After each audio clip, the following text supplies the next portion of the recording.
damos la bienvenida a este espacio en el que ustedes pueden solicitar información, pero también enviar documentos, textos, fotografías, imágenes. También un espacio para que ustedes puedan pedir información de las actividades que realizamos como sindicato de educadores. Le damos entonces a ustedes el espacio para que puedan opinar también sobre este programa. Este espacio del Sindicato de Educadores iniciará con unas entrevistas, unos saludos y también con unos programas de balance de actividades de fin de año. Yo soy una mujer boyacense, graduada en la Universidad Nacional en Pedagogía y Administración Educativa y en Psicología. Mi vida política empieza en los sindicatos. Desde 1971, siendo dirigente del sindicato del Ministerio de Educación Nacional, luego en la Federación de Trabajadores del Estado y cofundadora de la CUT, y estando en el 91 como secretaria general de la CUT, me eligen a la Asamblea Nacional Constituyente y fui de las 4 mujeres que históricamente participamos en la primera Constitución Nacional con la mano de mujer y con la mano de los indígenas, y quedaron en la Constitución artículos sobre la mujer, la familia y los niños que recayeron sobre los hombros de las 4 mujeres. Y luego pues nos vemos abocados, estando como concejal de Bogotá después de la Asamblea Nacional Constituyente, a salir del país después de un atentado el 9 de mayo de 1996. Me dispararon con un roque en la autopista de Bogotá, y al haber sobrevivido no me tocaba otro camino sino salir de este país. Duré en Suiza 17 años, 6 meses, 4 días y regresé por el proceso de paz y al Congreso de la Unión Patriótica, que nos han devuelto la personería jurídica después de 12 años sin poder incursionar, sin personería jurídica, porque después del genocidio contra la Unión Patriótica decidieron quitarnos además la personería jurídica como un acto de ofensa a todas nuestras víctimas. Bueno, en esto tenemos muchísimos métodos, muchísimas cosas que mostrar. Primero tendríamos que hacer reuniones, seminarios muy ágiles, muy tranquilos. Nos comprometemos a mandar un CD sobre la conferencia que dio Leonida, que es una mujer que es vicecanciller de Bolivia, de la tribu Aymara, una mujer muy sencilla que nos dio una clase de cómo se hace la unidad para llegar a tener gobiernos diferentes, pero también a base de la cultura. Nosotros pensamos que hay que traer muchos artistas para que nos ayuden con el teatro, con la música, con la poesía, a hacer una reflexión sobre lo que significa la paz. Y también con una serie de seminarios con especialistas, y a esto llamamos a los sindicatos de los educadores. Queremos que efectivamente podamos contribuir los maestros de este país a hacer una pedagogía de eso que queremos, de esas desigualdades que existen para que se borren, pero haciendo propuestas muy concretas. Necesitamos que el magisterio también piense en los grandes problemas nacionales, y uno de los grandes problemas nacionales es la desigualdad y la capacidad que tiene un Estado que ha sido conducido siempre por una clase política que se dice dirigente, pero para mí es muy mal dirigente, porque no han logrado ni siquiera sanear en lo mínimo todos estos niveles de desigualdad tan grande. Después de Haití, nosotros estamos en un nivel espantoso en América Latina, y creo que esto hay que solucionarlo. Y los maestros nos pueden ayudar a decirle a este país que aquí la riqueza nacional se regala.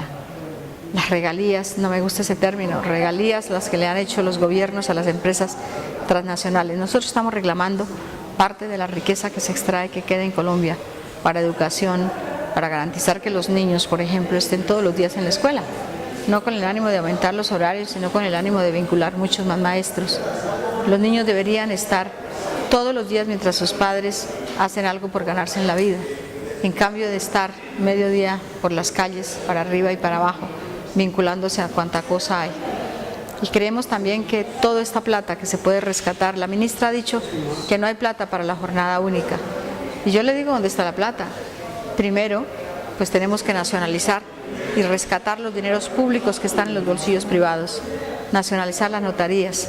Solamente un notario de Bogotá en una notaría grande gana un promedio de 100 millones diarios, es decir, son 2.000 millones de pesos mensuales. Pero si a esto le aumentamos el año, pero si a esto le aumentamos el gran nivel de construcción que hay en la capital, deben estar ganándose muchísima más plata. Ese dinero debe regresar a las arcas del Estado. Nosotros hacíamos las propuestas que la plata de las notarías fuera para pensionar a todos los colombianos, que cotizan o no. Este es el único país del mundo donde los campesinos no tienen una pensión de jubilación. Pero ¿quién puede creer esto? 2.320.000 ciudadanos mayores de 65 años en Colombia no reciben un solo peso. Entre ellos están todos los campesinos, no hay un solo campesino pensionado en Colombia.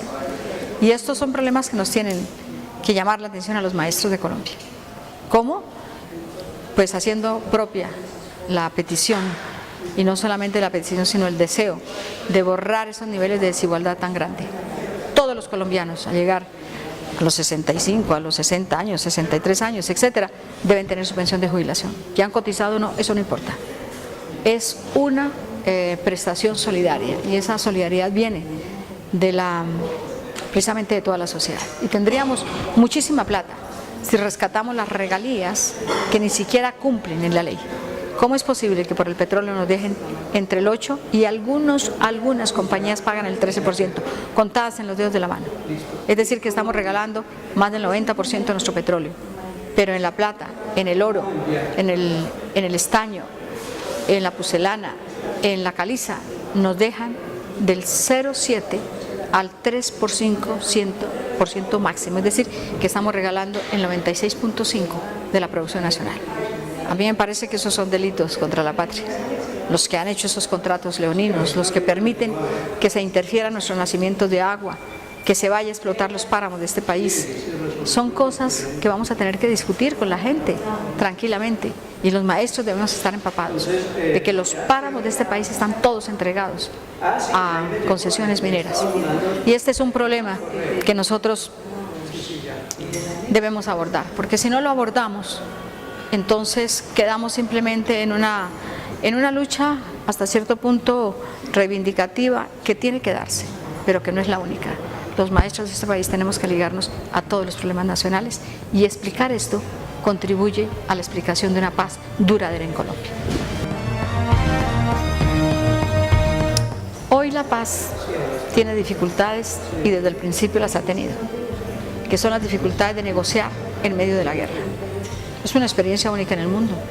No hay ningún proceso de paz en el mundo entero que se haya desarrollado así, excepto en la primera etapa de las negociaciones en El Salvador.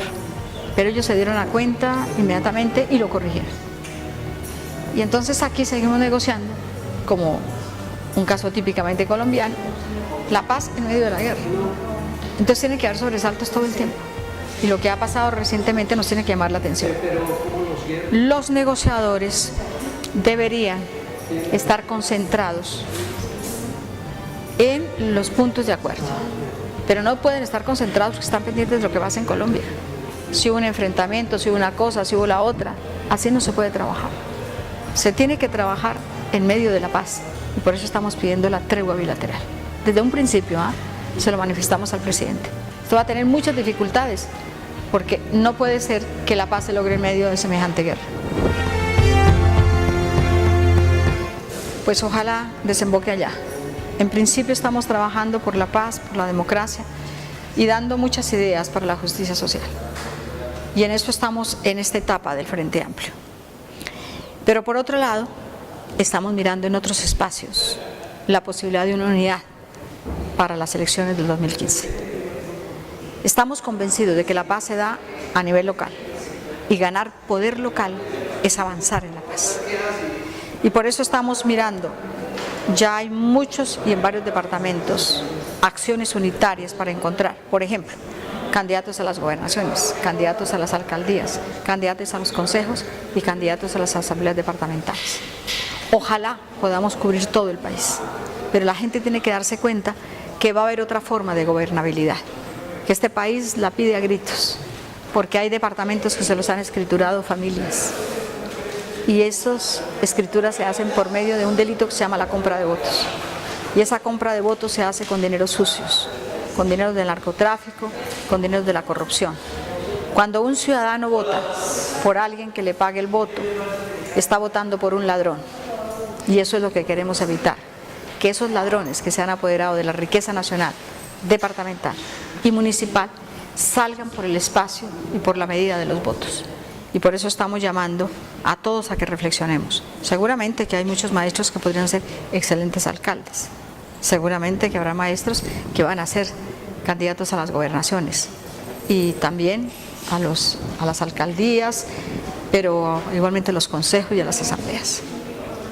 Y habrá muchos profesionales y habrá mucha gente del arte, habrá cantidad de personas que hacen festivales impresionantes en Colombia que podrían ser fácilmente gobernadores de un departamento, que lo han hecho con una pulcritud y han demostrado que se interesan por los problemas de la región.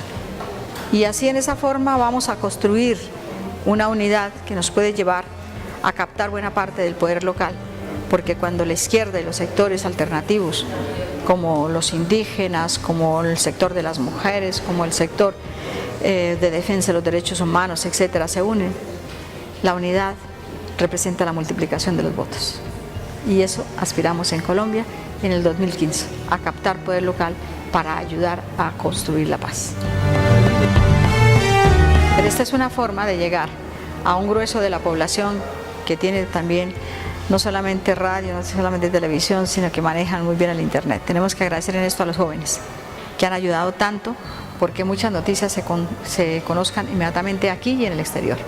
Me acuerdo en el momento del paro campesino, yo estaba todavía en Ginebra y vimos golpear en una terraza, en directo, en Duitama a los campesinos, y todo el mundo salió también, en un país muy lejos de aquí, a protestar por lo que estaba pasando en Colombia. Es un hecho que ustedes tienen en sus manos parte del cuarto poder, que es el poder de la prensa y de la información.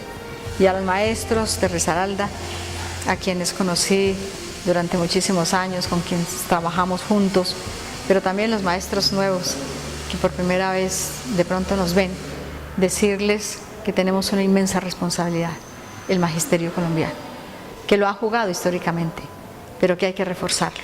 Estamos en un momento político muy complejo y necesitamos de todos los maestros colombianos para explicar la paz, pero también para explicar que cuando vivamos en paz, los niños nuestros pueden contar las historias buenas y no las historias de la guerra que nos han contado por muchas generaciones.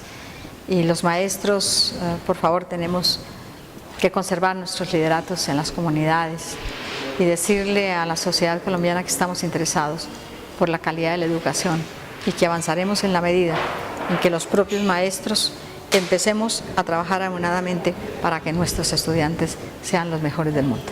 Este es un espacio que se emitirá con regularidad desde el Sindicato de Educadores de Risaralda, que esperamos que cada uno de ustedes participe aportando con el nombre en el mismo.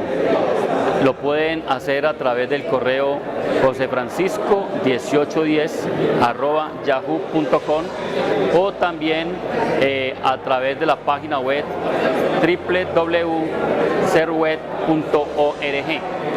Este espacio del Sindicato de Educadores iniciará con unas entrevistas, unos saludos y también con unos programas de balance de actividades de fin de año.